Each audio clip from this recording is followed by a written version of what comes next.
and welcome to my channel. The last couple of days have been pretty boring, but today is a day of frustration.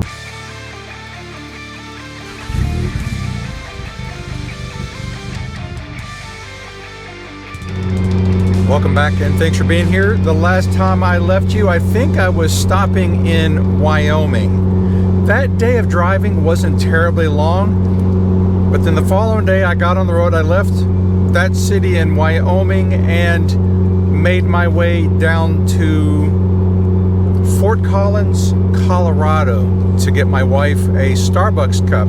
So first I got a Wyoming Starbucks cup, then I went down to Fort Collins, Colorado and got a cup there. I really didn't stick around in Colorado. I saw some interesting photography opportunities, but I knew that I had a long day ahead of me and didn't take a lot of time to stop and smell the roses, if you would. I didn't do too much interstate travel that day because the Navy was routing me around it. And so I drove through, most of the time, I think most people who visualize Colorado, they think of the Rocky Mountains, the snow caps on the mountaintops and all the mountain scenery. But this route wound up taking me on through a lot of farmland. I don't think people associate Colorado with farmland. I know I didn't. One of my detours, I didn't have a need to drive through Iowa, but I wanted to get my wife an Iowa Starbucks mug, so I went to Iowa, and I can't remember the name of that town right now. It's a very quaint town. Mostly local-owned businesses and things that I've never heard of. Whenever I called the Starbucks to see if they had the cup, I was surprised they didn't say this is, thank you for calling Starbucks. They said thank you for calling, and then they blurted out the name of a local, I'll call it a department store. It's kind of like a Walmart that's not a Walmart. It's a department store with groceries and stuff like that, but they called it something else. From there, I detoured. Actually, the Iowa stop was my detour.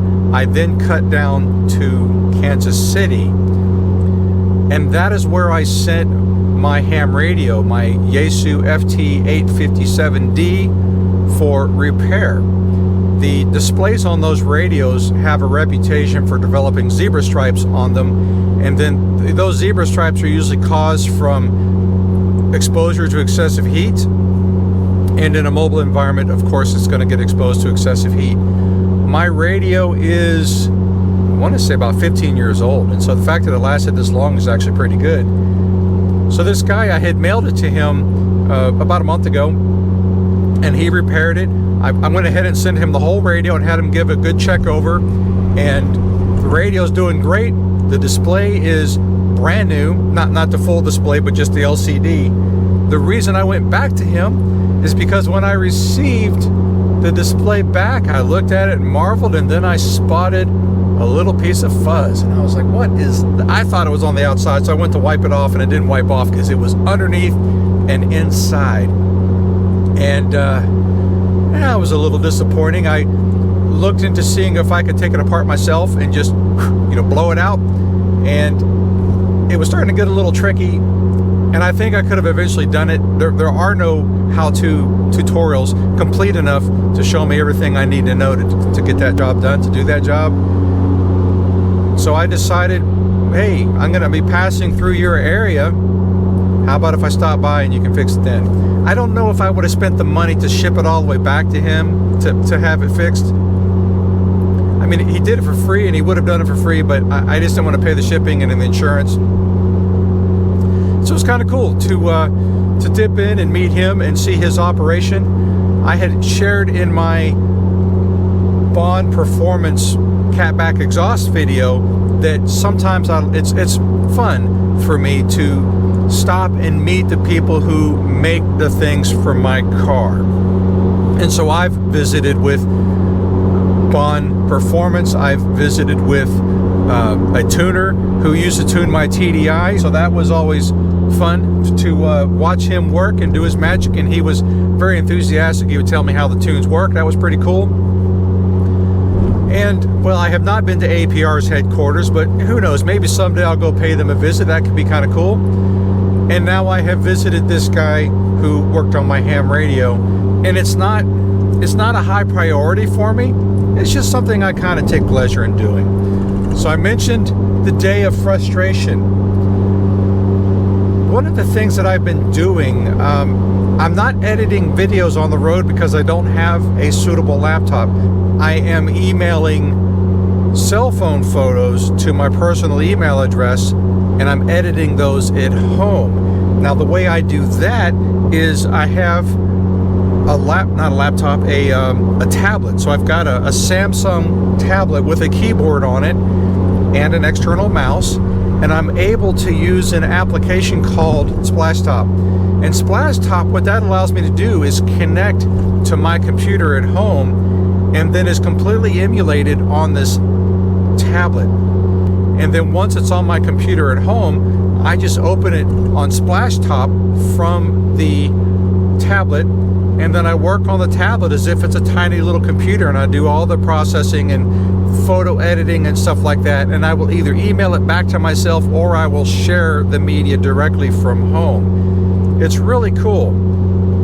Unfortunately, it hasn't been working. Today was giving me all kinds of fits, and so I had these days where I didn't have internet connectivity. The phone had good internet, but it wasn't, when I would turn on my hotspot, my other devices wouldn't connect. Like, I have a tablet up on my dash that I use for navigation, and that's another point of irritation, because Android Auto hasn't been working properly for me. It keeps glitching, and I don't know if it's the radio itself.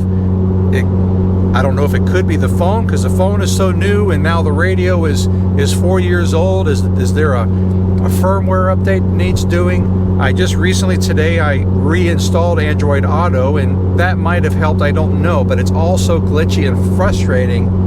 And when I'm navigating, I don't want the BS, and so I navigate from my tablet. And the tablet has all the offline maps loaded onto it, and so I'm good to go there. So it doesn't matter if I lose connectivity, Android Auto or whatever, the tablet works.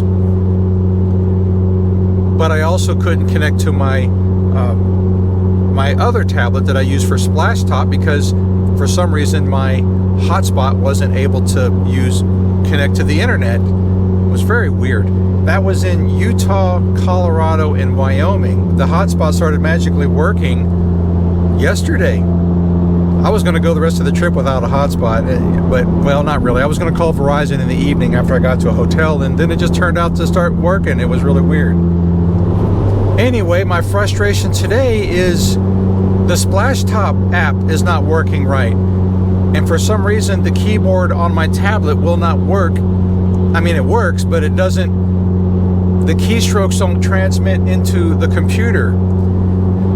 I've been livid because I hate it when things don't work the way they're supposed to, which is ironic because I work in the technology field, and I have long felt how amazing it is that the technology that's made to enrich our lives also makes it a total pain in the butt. It drives me bananas. I think at this point, I'm only 2 days from home, and so I will just not share photos for the next 2 days, and then once I'm home, I'll be sitting in front of my computer and able to do everything that I'm supposed to do, start editing videos. Actually, for the first 2 days, I'll just be going through the videos so that I can name them and know what each video is, because I must have 50 to 75 video clips, and I won't use but about a third of them, because some of them are just maybe some B-roll or maybe some things that I won't use. It's all very tedious.